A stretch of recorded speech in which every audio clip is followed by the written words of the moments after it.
بسم اللہ الرحمن الرحیم۔ محمد بن جعفر گندار نے ہمیں حدیث بیان کی، کہا ہمیں شعبہ نے حدیث سنائی، انہوں نے سعد بن ابراہیم سے اور انہوں نے محمد بن عمرو بن حسن بن علی بن ابی طالب رضی اللہ عنہ سے روایت کی۔ کہا جب حجاج مدینہ منورہ آیا اور تخیر سے نمازیں پڑھانے لگا تو ہم نے نماز کے اوقات کے بارے میں جابر بن عبداللہ رضی اللہ عنہما سے پوچھا۔ انہوں نے بتایا کہ رسول اللہ صلی اللہ علیہ وسلم ظہر کی نماز دوپہر کو زوال کے فوراً بعد پڑھتے تھے، اور عصر ایسے وقت میں پڑھتے تھے کہ سورج بالکل صاف اور روشن ہوتا تھا، اور مغرب کی نماز سورج غروب ہوتے ہی پڑھتے، اور عشاء کی نماز کو کبھی مؤخر کرتے اور کبھی جلدی ادا کرتے۔ جب آپ دیکھتے کہ لوگ جمع ہو گئے ہیں تو جلدی پڑھ لیتے، اور جب انہیں دیکھتے کہ دیر کر دی ہے تو تاخیر کر دیتے۔ اور صبح کی نماز یہ لوگ جہاں کہا نبی صلی اللہ علیہ وسلم اندھیرے میں پڑھتے تھے۔ خالد بن حارث نے ہمیں حدیث سنائی، کہا شعبہ نے ہمیں حدیث بیان کی، کہا مجھے سیار بن سالم نے خبر دی، کہا میں نے سنا کہ میرے والد حضرت ابو برزہ اسلمی رضی اللہ عنہ سے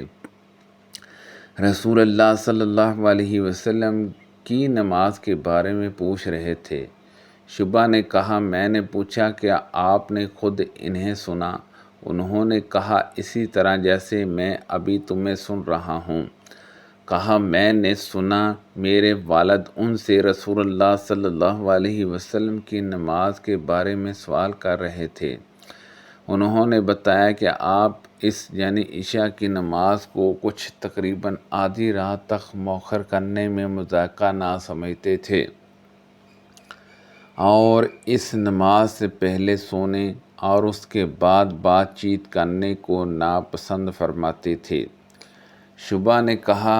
بعد ازاں دوبارہ ان سے ملا تو میں نے ان سے پھر پوچھا تو انہوں نے سیار نے کہا آپ ظہر کی نماز سورج ڈھلنے کے وقت پڑھتے تھے، اور عصر ایسے وقت میں پڑھتے تھے کہ انسان نماز پڑھ کر مدینے کے دور ترین حصے تک پہنچ جاتا، اور سورج اسی طرح زندہ روشن اور گرم ہوتا تھا۔ اور انہوں نے کہا مغرب کے لیے میں نہیں جانتا، انہوں نے کون سا وقت بتایا تھا؟ شعبہ نے کہا میں اس کے بعد پھر سیار سے ملا اور ان سے پوچھا تو انہوں نے بتایا آپ صلی اللہ علیہ وسلم صبح کی نماز ایسے وقت میں پڑھتے کہ انسان سلام پھیرتا اور اپنے ساتھ بیٹھے ہوئے انسان کے چہرے کو جسے وہ جانتا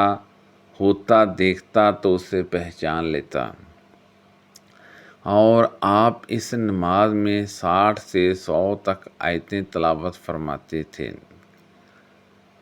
خلف بن ہشام، ابو رباح زہرانی اور ابو کامل جداری نے حدیث بیان کی، کہا ہمیں حماد بن زید نے حدیث سنائی، انہوں نے ابو عمران جوانی سے، انہوں نے عبداللہ بن سامت سے، اور انہوں نے حضرت ابو ذر رضی اللہ عنہ سے روایت کی، کہا رسول اللہ صلی اللہ علیہ وسلم نے مجھے فرمایا تمہارا کیا حال ہے جب تم پر ایسے لوگ حکمران ہوں گے جو نماز کو اس کے وقت سے مؤخر کریں گے یا نماز کو اس کے وقت سے ختم کر دیں گے۔ میں نے عرض کی تو آپ مجھے اس کے بارے میں کیا حکم دیتے ہیں؟ آپ نے فرمایا تم اپنے وقت پر نماز پڑھ لینا، اگر تمہیں ان کے ساتھ بھی نماز مل جائے تو پڑھ لینا، وہ تمہارے لیے نفل ہو جائے گی۔ بدیل سے روایت ہے، انہوں نے کہا میں نے ابو علا سے سنا، وہ عبداللہ بن صامت سے اور وہ حضرت ابو ذر رضی اللہ عنہ سے روایت کر رہے تھے۔ کہا رسول اللہ صلی اللہ علیہ وسلم نے فرمایا اور میری ران پر ہاتھ مارا، تمہارا کیا حال ہوگا جب تم ایسے لوگوں میں اپنی باقیہ زندگی گزار رہے ہوں گے جو نماز کو اس کے وقت سے مؤخر کر دیں گے۔ عبداللہ بن صامت نے کہا، انہوں نے کہا آپ کیا حکم دیتے ہیں؟ فرمایا تم نمازوں کو اس کے وقت پر ادا کر لینا اور اپنی ضرورت کے لیے چلے جانا، پھر اگر نماز کی اقامت کہی گئی اور تم مسجد میں ہوئے تو دوبارہ پڑھ لینا۔ ایوب نے ابو اعلیٰ برا سے روایت کی، کہا ابن زیاد نے نماز میں تاخیر کر دی تو میرے پاس عبداللہ بن صامت تشریف لے آئے، میں نے ان کے لیے کرسی رکھوا دی، وہ اس پر بیٹھ گئے، میں نے ان کے سامنے ابن زیاد کی حرکت کا تذکرہ کیا تو اس پر انہوں نے اپنا نچلا ہونٹ دانتوں میں دبایا اور میری ران پر ہاتھ مار کر کہا، جس طرح تم نے مجھ سے پوچھا ہے اسی طرح میں نے حضرت ابو ذر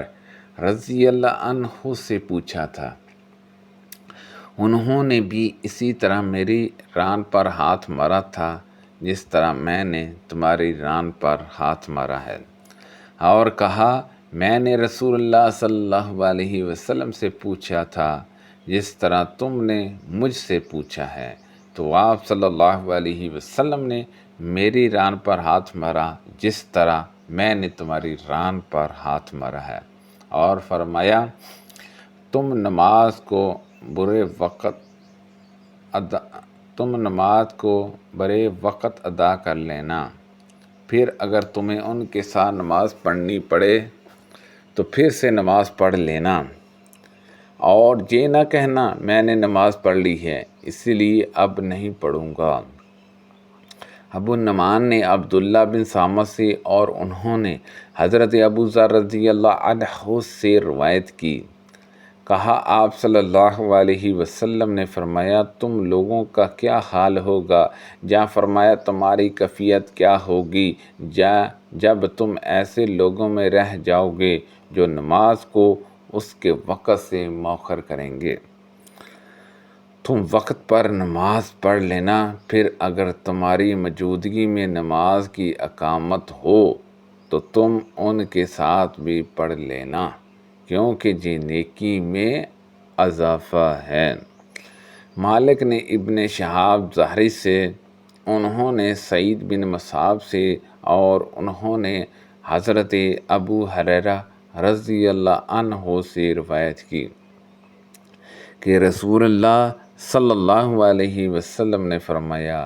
با جماعت نماز تمہارے اکیلے کی نماز سے 50 گنا افضل ہے۔ عبداللہ نے معمر سے، انہوں نے زہری سے اسی سند کے ساتھ حضرت ابو ہریرہ رضی اللہ عنہ سے اور انہوں نے نبی صلی اللہ علیہ وسلم سے روایت کی، آپ نے فرمایا سب کے ساتھ مل کر نماز پڑھنا اکیلے انسان کی نماز سے 50 درجے افضل ہے۔